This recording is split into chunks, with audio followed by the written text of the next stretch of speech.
Hello అండి, నా పేరు డాక్టర్ మనోజ్ కుమార్ గుడ్లూరు. నేను ఆర్థోరోబోటిక్ సర్జన్ అండి అండ్ స్పోర్ట్స్ మెడిసిన్ స్పెషలిస్ట్. ఈరోజు ప్రపంచవ్యాప్తంగా ఒక పెద్ద ట్రెండ్ కనిపిస్తుంది. 14 సంవత్సరాల లోపు అమ్మాయిల్లో ఏసీఎల్ గాయాలు భారీగా పెరుగుతున్నాయి. ఇది స్పోర్ట్స్ మెడిసిన్లో పెద్ద ఆందోళన కలిగించే విషయం. ఎందుకంటారా?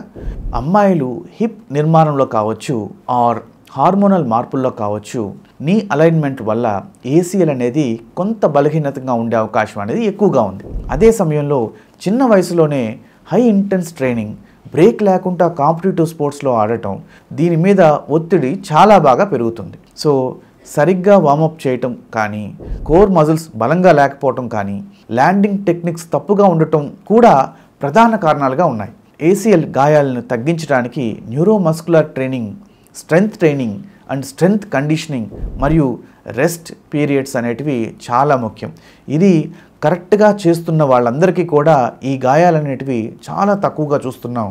కానీ ఎవరైతే దీన్ని నెగ్లెక్ట్ చేస్తున్నారో వాళ్ళల్లో ఇలాంటి ఏసీఎల్ గాయాలు ఇంత చిన్న వయసులో ఎక్కువ మందిలో చూస్తున్నాం. సో జాగ్రత్తగా ఉండండి అండ్ ట్రైనింగ్ తీసుకునేటప్పుడు స్ట్రెంగ్త్ కండిషన్ని చాలా ఫిట్గా ఉండేటట్టు చూసుకోండి.